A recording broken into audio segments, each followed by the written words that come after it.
Have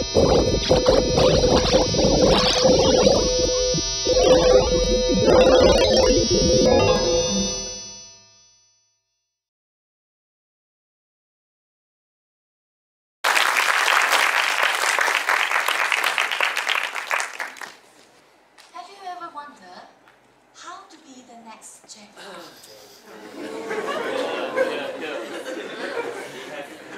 Yes. Have you ever wondered if there is a key of success to his legacy? And what if this key of success can be duplicable? Jack Ma once said, "Your attitude is more important than your capability. Similarly, your decision is more important than your capability." Now, have you heard of the story when Jack Ma was an English tuition teacher? After he's working for 10, 12 hours every day, despite of staying at home, watching TV, listening to music, or traveling, he was actually being a free tour guide at his village for foreigners, so that he can practice his skills. Have you heard of when Jack Ma was struggling through his financially, when he's developing Taobao and Alibaba? He was so underpaid and he couldn't have enough money to pay his employee. He paid them with life expectancy. So one of his employees/partner now can live up to 2,000 years old. Now, but do you know that there are some common contributions or attributions with Jack Ma and all these top % successful people from all fields? People like Sir Kai-Sing Lee, like Will Smith, like President Nelson Mandela, even like Einstein or Steve Jobs or Bill Gates. What do they have in common? Now, Angela Duckworth, a professor from University of Pennsylvania, she also is the award winner of Genius of MacArthur. She conducted a research on these top 10% of all these successful people. And from her research, she put together this so-called grit scale. Now, this grit scale that she has now is become a better prediction on how a student can run through the US Spelling Bee Championship. This grit skills is now actually a better prediction on who can stand out or actually finish the military toughest training on West Point military base, which was designed to break humans' physical and mentally limitations. This great skills actually is now a better prediction on who can survive and stand out in any given field. It doesn't matter if you're an engineer, or if you're a lawyer, if you're a teacher, or if you're a speaker. Then you have the great skill in your goodie bag.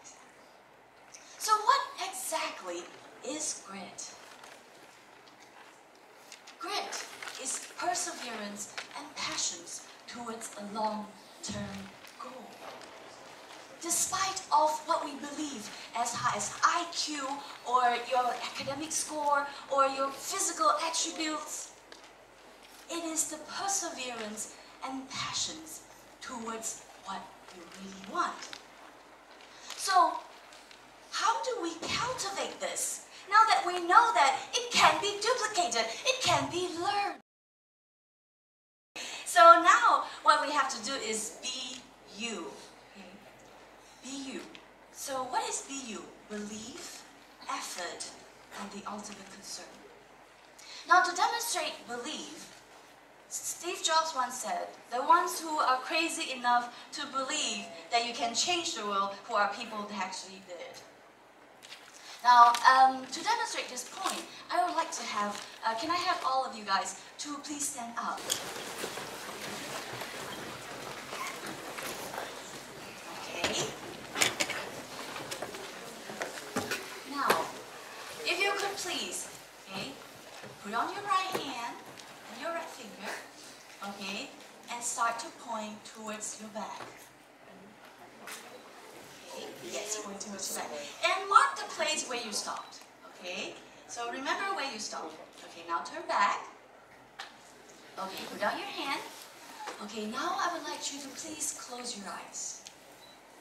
Alright, good. Now I want you to imagine only, that you are raising your arms again, but this time you're pointing your fingers 25 to 50% on where you were before. Now only imagine. You got there? Good. Okay, just imagine. Alright? Now, I want you to imagine again. Now this time, again, you raise up your right hand. Only imagine. Okay? Only imagine. Okay? Only in your head. And you turn, this time, imagine and believe that you can actually turn 100% more than where you were before. Very good. Now one last time. I only want you to imagine this. Okay? This time, I want you to believe you're like elastic men or elastic women. Okay? Where you can actually stretch yourself 300, 400 times around. Imagine that.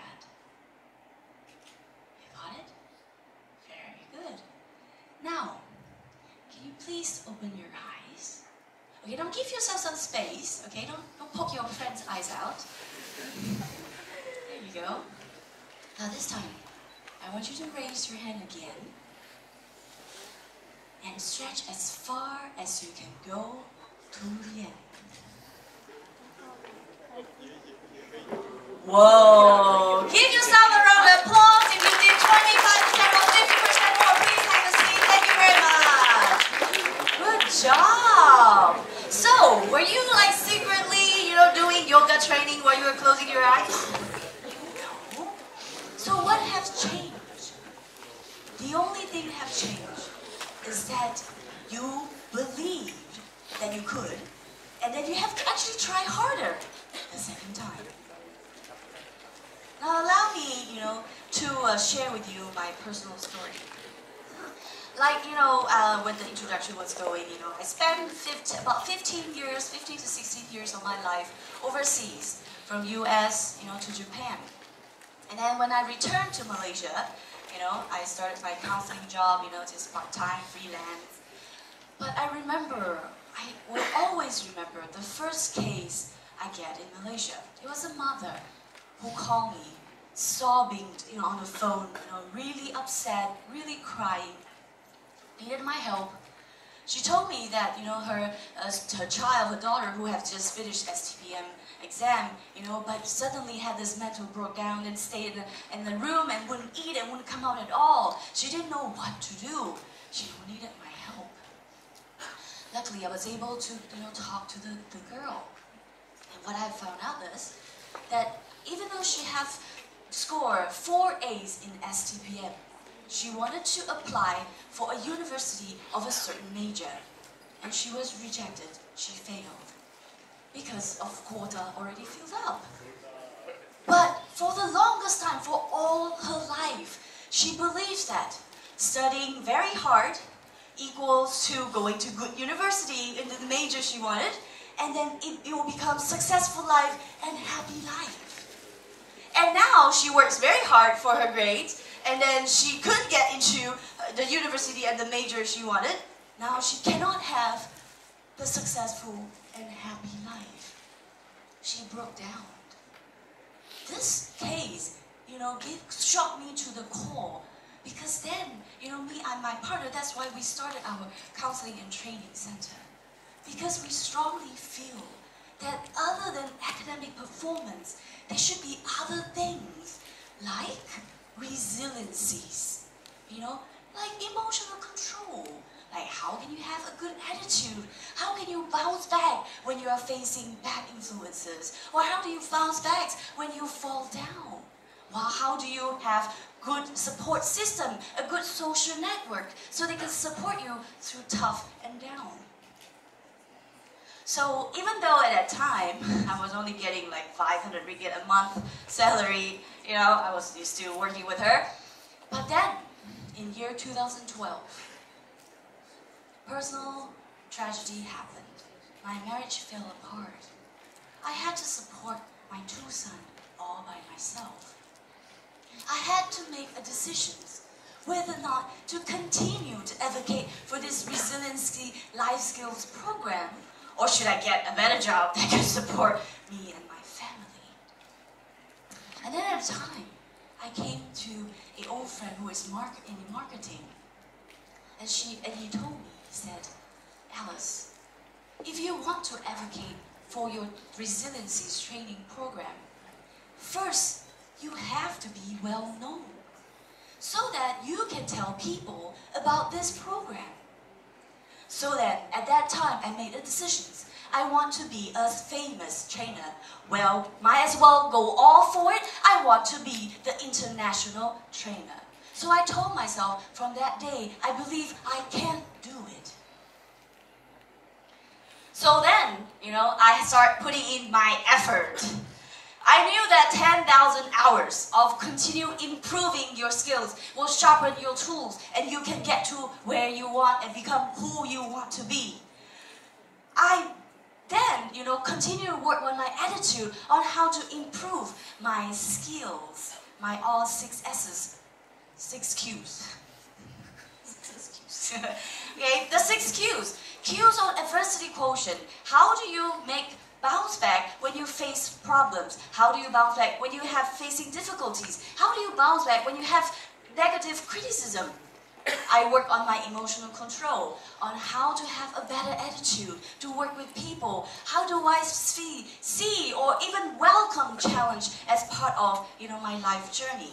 I work on my social skills, on how to work on my influential skills on people. How do I spread, my knowledge about helping people and my knowledge to all around me. Okay? Then I have to start working on my financial skills, to work on what I could do, so that I have a stable life, to continue to what I believe.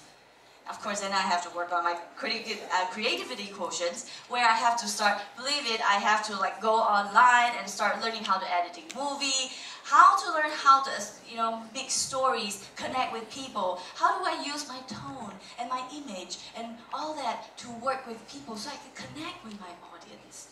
And lastly, of course, I have to work with positive self-image. So I actually have to go on to a very strict diet to lose 15 kilos and maintain it for the last 4 years so that I can look good on the newspaper and I can look good on my books. All this time, when I'm going through all this, I have to uphold the ultimate concern.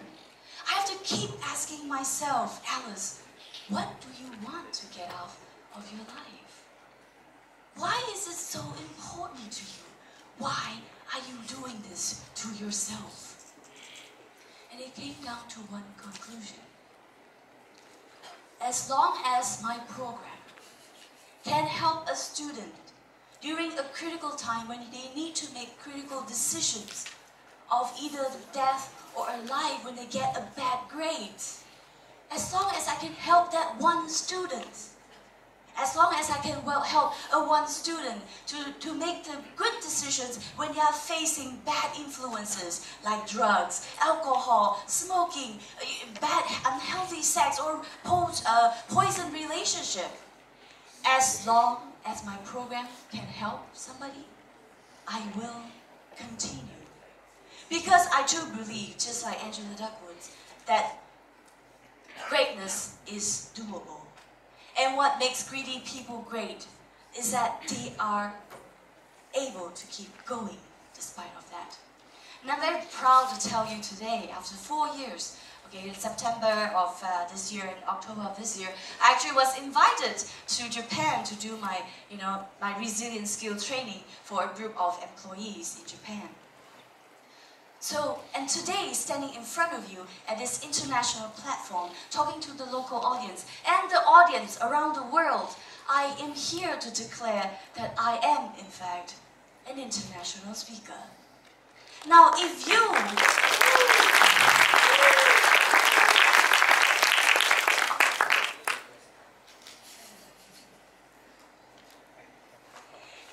want to be the next Jack Ma, or if you want to be the top 10% of whatever field you are in, all you have to do is be you.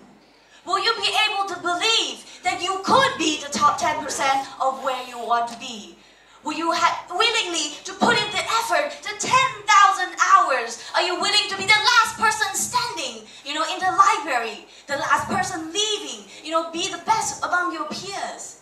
Just like Will Smith once said, he said that he believed that he's no more talented than any Hollywood actor. But he believed what he has is the sickening work ethic. For example, when he goes to the gym, he makes sure he's the last one who leaves the gym. Or at least he goes die trying to be the last. Okay?